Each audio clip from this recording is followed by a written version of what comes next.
Jai Hind, Jai Bharat, and welcome to Dev Talks. This is Adi. I have with me Lieutenant General AB Shivane, who's going to help us understand something. The Chinese have this habit of creating maps. So do I, by the way, and a lot of the viewers would be aware of that. But the Chinese have this habit of trying to irritate the world by creating maps. They did that a couple of months ago when they literally irritated everybody in the region, including their best friend Russia. So let's try and understand what this cartography is all about. What are they trying to achieve? Is it effective? And how should now India handle China? Because the tensions of words have kind of increased to a pretty high level, which has not been seen before. So let's welcome, sir. Namaskar, sir. Welcome to the show, and Thank you. hope Thank to you learn very much. from you. Namaskar. Thank you very Thank much. you, sir. Pleasure to be on your show. So, sir, first tell us, what is this cartography all about? Why cartography? I mean, Yeah. uh, is it effective? Okay. Well, Adi, whether you call it a cartographic warfare, warfare of words, warfare, information warfare, there is nothing new that the Chinese are known to be doing. You yourself mentioned. In fact, even as far as Arunachal is concerned, they released some change of names in 2017. Then they did in 21, another lot in 23. So and now, but now we need to see what are the intentions and what are their timings now, why they have released it at this point of juncture. So Hmm. let me just start by saying that I do believe that it's a part of Chinese strategy, what I call personally as distortion, disruption, and diversion. Distort the facts, disrupt the space between war and peace, and divert from the main issue, in this case, what we were looking at, Depsang and planes as such. But they are not, these days, wars are not about conflicts or destruction, but about ideas, influence, ideology, power play, and disruptions. And that's what the Hmm. Chinese are actually playing to, whether you call it the famous three warfare theory of theirs, psychological, legal, or media. But this time, we need to understand, why have they chosen this at this time? And if you look at the time, space, and information matrix or the information space, I think they are weaponizing time because now is a period when Indian elections are around the corner. Viksit Bharat is very much happening. G20 happened. India's image is going. So they're timing it in a way to stymie psychologically the growth. And they've taken a space wherein sensitivities like Arunachal uh, is being brought to the front, and more so because you would have read that there was an international survey of countries which are most vulnerable to disinformation, malinformation, as such. And unfortunately, India topped it. So they know that the vulnerability exists. And so IW is a good means to challenge sovereignty and create disruptions in the society. Yet, all this, Adi, we need to understand in the context and power play of words and narratives, it may say, in the events that have taken place. So I do believe it's more of a reactive mindset, and not that we play a victim card, that they are proactive of this. Now, if you look at PM Modi's visit to Arunachal to inaugurate the all-weather Sela Tunnel, which is at 3,500 meters altitude, which connects Guwahati in Assam and Tewang in Arunachal. Hmm. So it enhances Indian military capabilities to stymie any Chinese mischief, and also builds to the social, economic infrastructure of the place. Simultaneously with this, the Indian government has sanctioned 6,620 crores for the frontier highway construction in Arunachal, which could alter the dynamics and operational connectivity. Then you look at the recent testing of the MIRV capable Agni 5 that has both conventional and nuclear reach across China. You look at the military capabilities that are being built in, realignment of strike corps, another 10,000 troops from static formations being uh, being relooked towards the Chinese front, to the central sector also, light tanks, high altitude, long endurance UAVs, Predators, C5ISR capabilities being built up, aerospace domain increasing, naval presence and naval activities in the oceanic front being Hmm. done. And then diplomatically, of course, India backing Philippines in this dispute against China, which our own foreign minister, in very, very firm words, said that we are uphold Philippines and support it because it involves their national sovereignty. Hmm. So therefore, all these things, I'm sure, and along with the map that you have sent, have irked the Chinese, and they are, I mean, resorting to this cartographic warfare by naming all these things. Names don't change homes. That we should Hmm. be clear. And while India develops Arunachal and legally controls it as it's a part of India, so Chinese claim has no logical backing beyond the information warfare, which we should not bite, to my mind, of it. But what we should do is certainly we should try and exploit and you know narrow the differentials in our capabilities with China, whether it's technical prowess, economic adverse trade-off balance that we have with China, or manufacturing items like semiconductors, pharmaceuticals, certain items that are we are critically dependent on that. So the answer lies in strategic autonomy through self-sufficiency and self-reliance. So what do we do? What do we do? First, I think we need to view the China man from a lens he sees us and not from how we see him, and then stymie his intent. That is important. So, a good strategy, to my mind, will have basically four or five characteristics. First, it should not be restricted to war and recognize that war and peace coexist. In fact, there is war and peace. So, therefore, we need to build capabilities across the entire spectrum as such. Second, it has to be dynamic and flexible. So it requires a constant balancing of resources to ward off threats, and that's where self-reliance must come up. So, and also building a comprehensive national power as such. Third, it must harness all instruments of power, not just military. And there's an imperative. I keep saying it again and again. Imperative of a national security strategy for veterans and a national defense university to understand these dynamics and come up with the strategies in a better manner.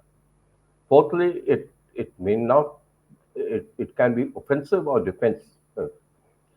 But the greater aspect of it is that we must look at denial, domination, and dislocation as a way. That Hmm. should be our key focus rather than holding ground, defensive outlook, and a force on force outlook. As you go beyond the battle space, both in terms of resilience, stamina, endurance, and non-contact warfare and non-kinetic warfare, which will require tremendous amount of civil military fusion and a culture of collaboration and joint ownership across all power centers of the national level. And then we have this sort of a strategy. I think it would continue beyond just political parties or individual leaders of the regime. It should have a long-term Hmm. impact. And if I were to say in short, I think we should not fall prey to the victim card to China. We are not victims. We are not someone who's being subdued. So, in any case, our territorial disputes actually not with China, but our territorial disputes are with China occupied territories. You Correct, know, sir. so actually they must be very categorically told that when they say we don't have disputes, you said yes, we don't have disputes, but we have disputes No, with the areas you have occupied. You know, absolutely. so that must be the messaging that we should go. So if we talk of the Chinese strategy of 3D, distort, disrupt, and divert, our own counter should be deny, dominate, and dislocate him mentally, dislocate him in the time frame, dislocate him physically, and dislocate him in a moral sense. And Hmm. that's where I think we need to look at, not be too worried about these gimmickries that they keep playing.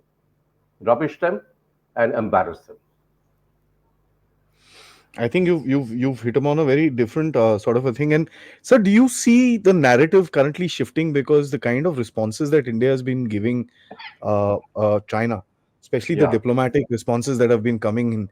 Previously, India used to have a very softer approach. We hope that the Chinese would understand and this and that and all that stuff. Today, it is words like senseless, Yeah. Yo, you know, absolutely. malicious, senseless. These are not words which are diplomatic words. We know that. Yeah. Now, Yeah. what is it that you see in this shift of tone? Uh, and you may say a lot of deniers may say that yo, ye to election ka time hai, so the government is kind of ratcheting it up for popularity.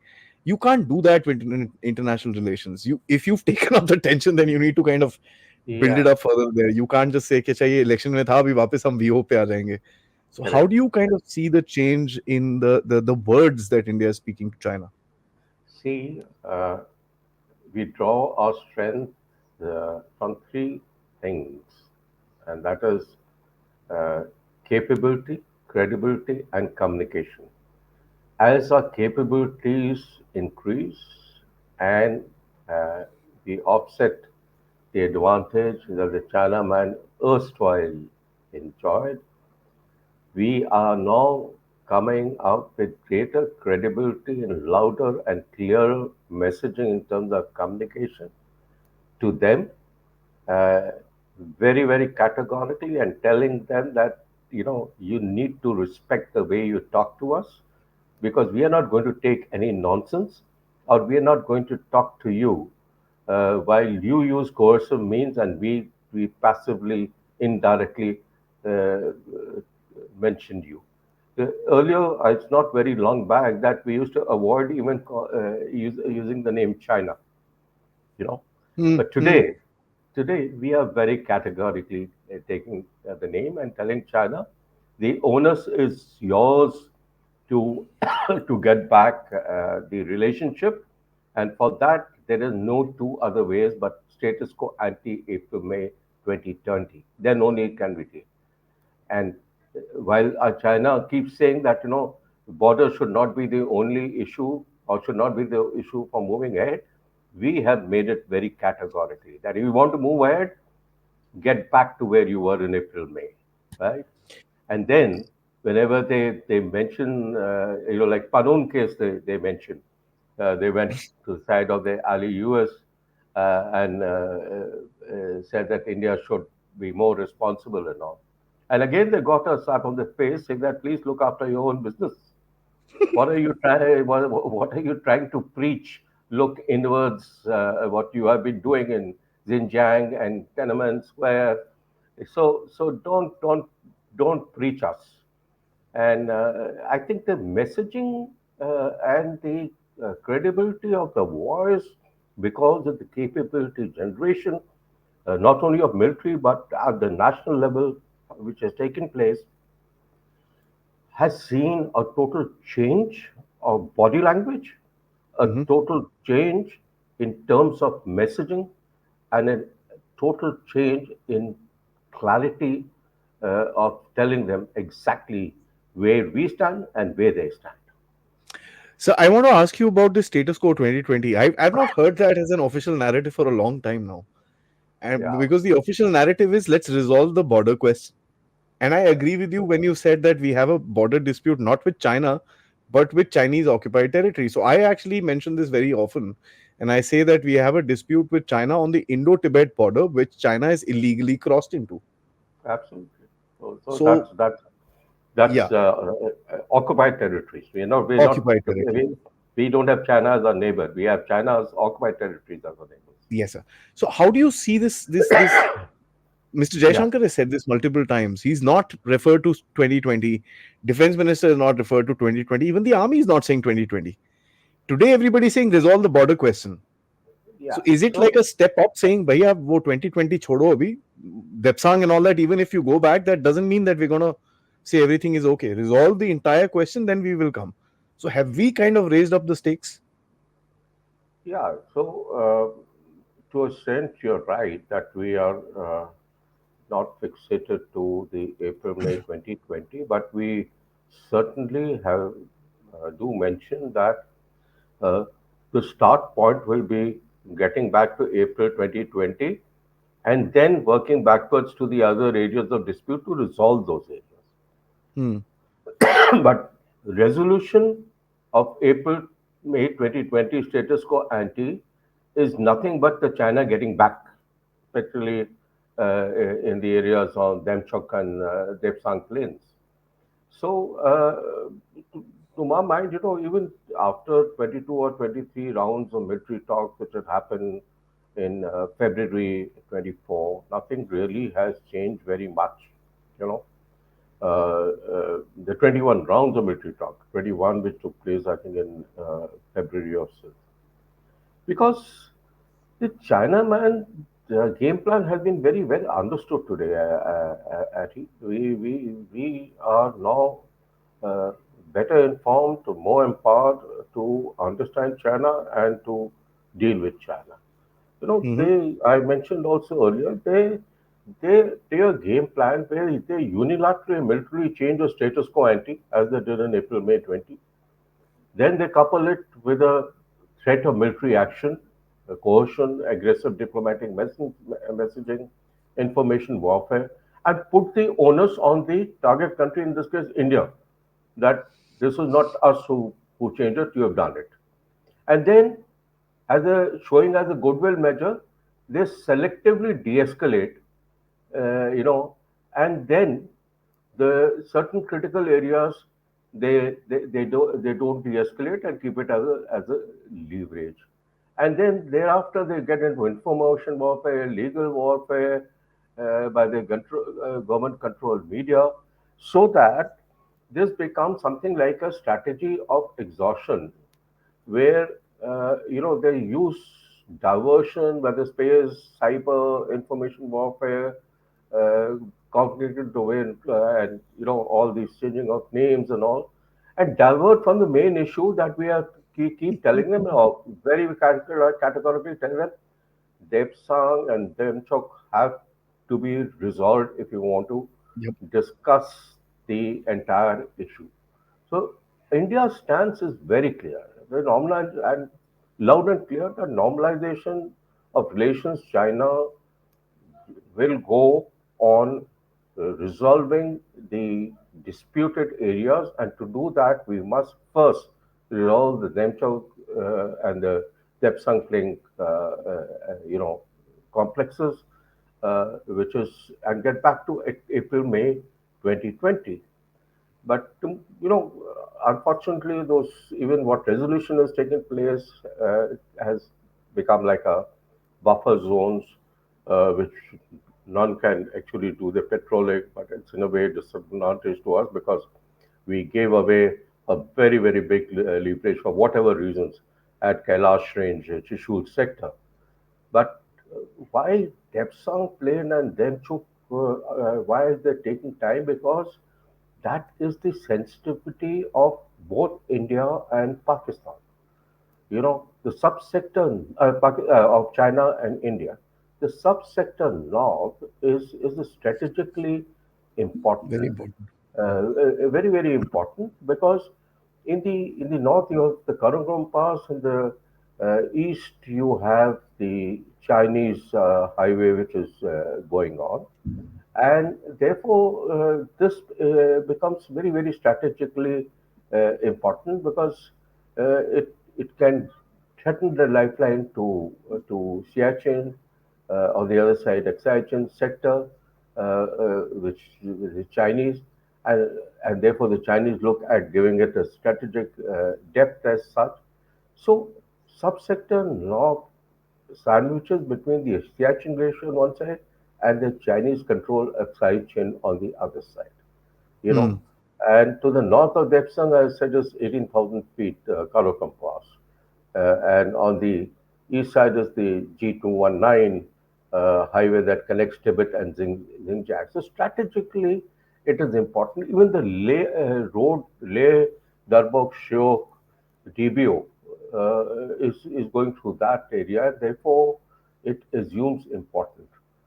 And to my mind, the Chinese want to hold that leverage with them, and therefore they are preventing patrolling rights in those areas. And I have not been amicable to any solutions towards resolving that, because that is how they are looking at it. We must use the non-military leverages as such, and we must tell the China man because today, and no uncertain terms that we have been telling, but remember, and I always read, we have been at least thank God not now so much. We've been always very defensive towards China. Yeah.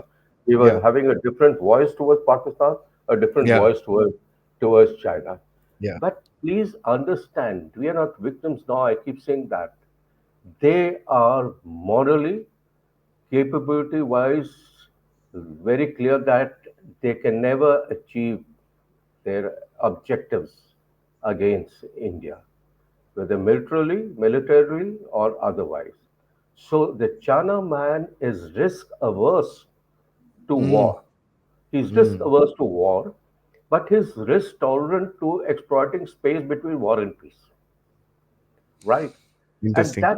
that's where that space between war and peace, which he's trying to exploit through means other than bullets or other than aggression, is a space that we must deny, dominate, and dislocate. We can dislocate him in the seas, oceanic front. We can dislocate him on a strategic relationship front.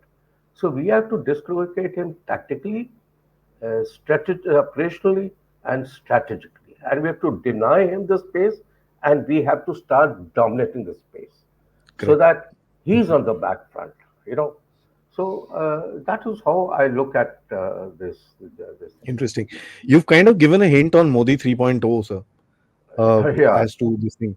I want to actually dig that further as my second last question before I introduce the viewers to your wonderful book. yeah, Uh, yeah. what should be the policy of Modi 3.0 against China? I guess that will be the crux of the discussion today. One, you have mentioned assertiveness. Two, you have mentioned kind of creating that space and dominating it, capabilities. You've talked about military, economy, you've talked about people. You've also kind of hinted towards people resistance towards the Chinese propaganda and everything like that. So, how do you kind of stitch all this together into a, let me just use a Chinese concept saying CNP. How would you kind of stitch up all this stuff into the CNP and project that image Yeah. to China? So, How would you kind of recommend to the Modi government 3.0, sir? so the three pillars of CNP, to my mind, or the three outcomes are dependent on defense, diplomacy, and the development that takes place, right? Hmm. Hmm. But this diplomacy takes its strength, and development takes place once you have a strong defense, right? And in case Chinaman, he understands only a stick, right? So he understands only hard power. He doesn't understand uh, talking to him in a soft language. So what we have to do, we have to look at the entire canvas, and like I said, view China from how he views us, and then counter it. So militarily, we are doing a fair amount.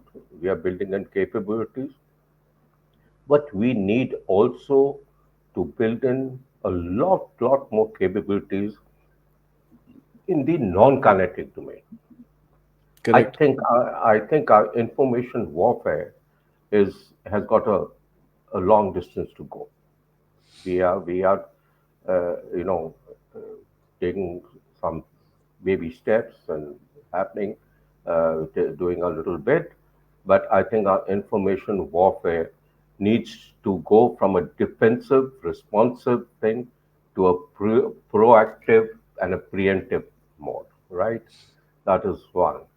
Strategically at the national level, I've told you my understanding and my recommendation is go for three Ds: denial, domination, and dislocation.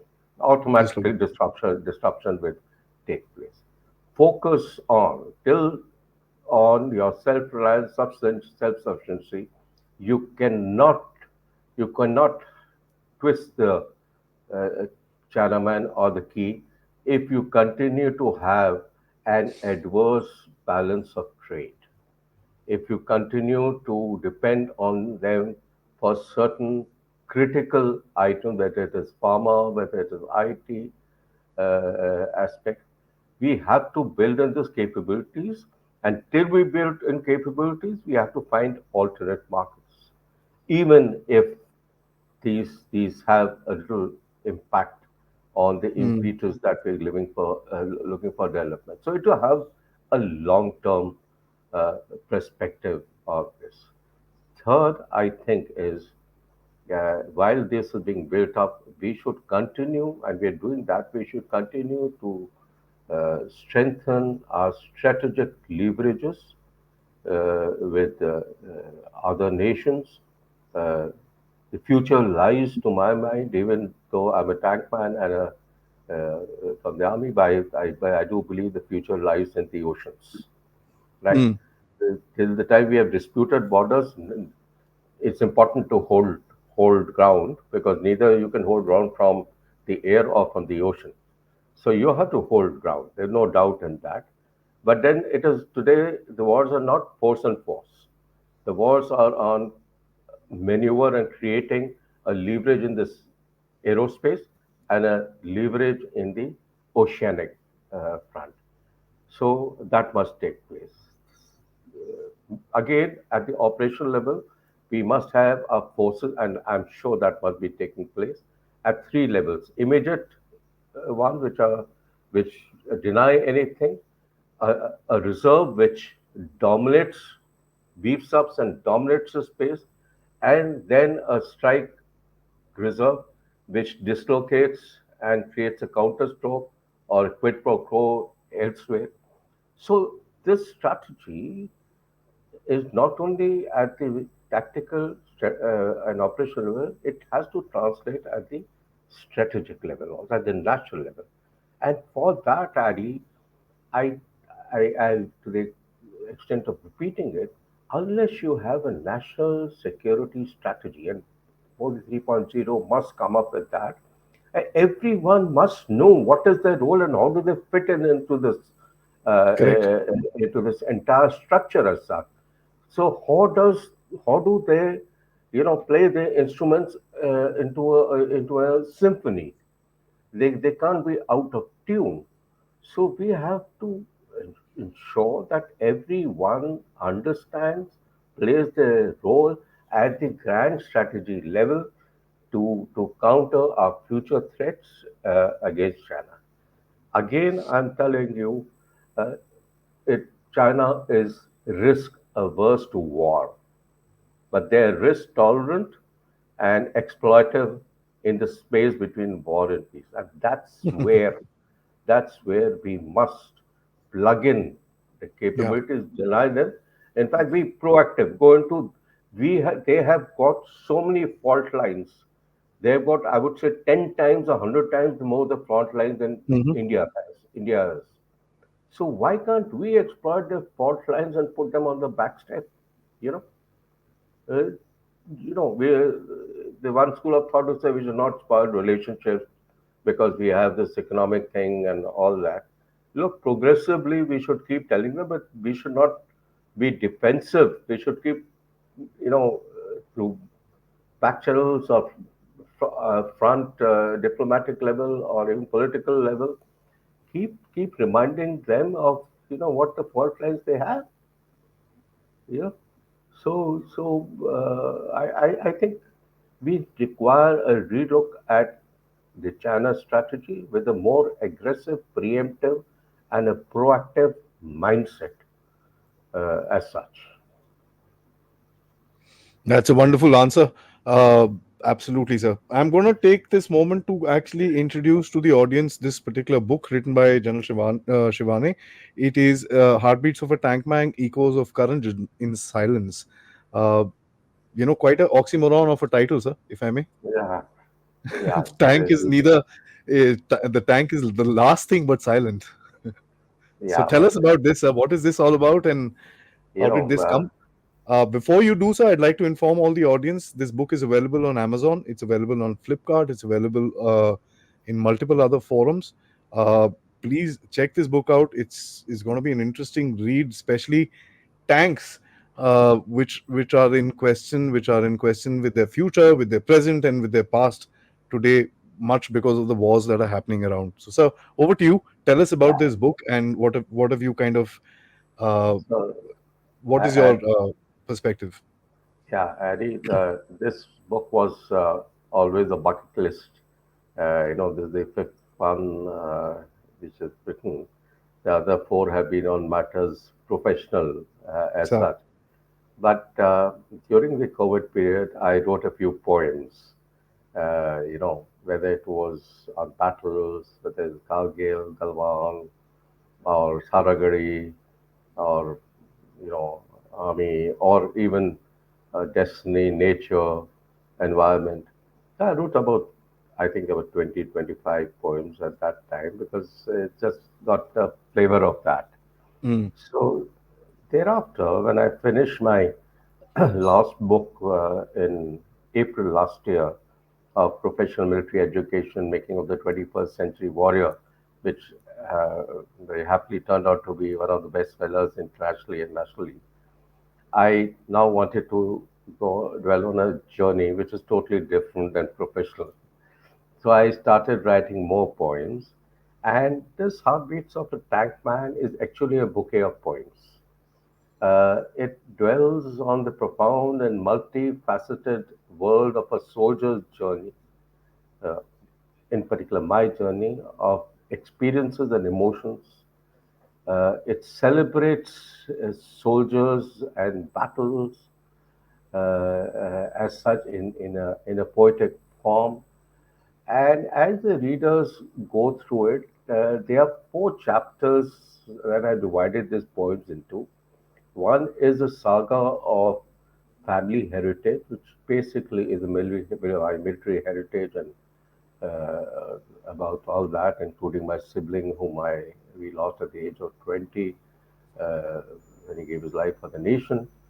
Then the second chapter is of brave hearts and battles, which goes to the cavalry days, which goes to Saragari, which talks of Netaji Subhash Chandra Bose, it INA Army, then talks of Kargil, Kalban, Rajouri encounter, and various other facets, all military about brave hearts and battles as such. A third chapter is another light-hearted one called Trust with Love and Destiny, which a soldier also has a romantic life, if you might say it. So, and so that chapter is about emotions, about destiny, and how life went through various other phases beyond just military. And the last chapter is called Humans on Humanity. These reflect the life, soul, and heart, and it talks of environment. It talks of uh, how should you look at life as such and make the best of it. So these are now 57 poems, but the beauty of this book is, and the uniqueness of this book is, the manner in which each of these poems have been developed, because I write a paragraph or two paragraphs on uh, my experiences particular to that poem and how that as a background to that poem, Mm-hmm. you know. And then I write a very small two, three liner paragraph on the context of the poem. And then a two liner, most of it created myself, a Hindi verse relating to the poem. And then the poem comes, most of it is in six stanzas as such, and then the poem comes. So all those who have read it have gone back to me saying that not only is the format very interesting, but you have written the poems from your heart. We can feel that. So I said, that's why when I looked at the title, it, it I didn't have to think twice. I had to say it's Heartbeats of a Tank Man. So it's a poetic tribute to the Indian Army, to a soldier's journey, and it can be read by any age group. It can be read by all elements of society. It's not just the military, and I'm sure they all will enjoy it and maybe carry few inspiration and motivations from the book.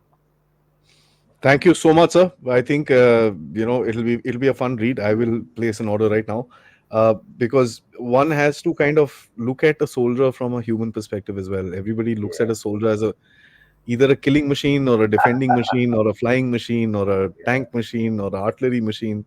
Nobody looks at the human aspect of the soldier. yeah. Um, And the other thing about soldiering is that unless you see death, you don't know how what is life. So Absolutely. therefore, there have been instances where maybe bullets whizzed past and blast took place. It didn't have my name on it, but then for a second there was an element that you may be off, and then thereafter you knew what the value of life is. So you know the value of life only once you face uh, the threat of death. There's a good old saying, na? You can Yeah, hear every other bullet, but not the one that is written coming for you. absolutely, absolutely. So I'm sure you've heard a lot of bullets, sir. Yeah, that's it. Thank you so much, sir. Thank you so much. The China part was very insightful, and I'm sure the audience is going to love that. And because it's going to be a changing time for India, as it kind of goes forward into this next phase of its development and growth. And I think the China policy will be something really, really big. And looking forward for how the Modi 3.0, whenever, hoping that it comes back, and how do they actually take this thing Yeah, forward? I think it's very good because another initiative that we can talk of it later is So, something which I'm doing right now is evolving a national citizen security culture. yes, yes, So that is something we'll speak later, but that is something which is required for the future, so that you empower citizens from all these disinformation, malinformation, and Mhm. make them stakeholders of the nation when wars and these things are hitting the society, to make them strong and more, make them the soldiers of the society, to strengthen the edifice of the nation and the Absolutely. approach. And as I said, sir, I'll be honored to actually have that, because that's something as a social messaging I keep doing on the platform. I keep saying that we need to the only weapon that we have against all the propaganda and all everything else is nationalism. Stick together, stick your heads together, stop fighting with each other, look Absolutely. out for each other, and you will find things will just fly away. On that note, sir, thank you so much for the time and the knowledge. And I'm looking forward for recording the Citizens National Security Plan very soon. Till then, Thank you. Jai Hind, Jai Bharat. Jayant, and thank you very much, Adi. It's been a pleasure, and all the very best to you. Thank you, sir.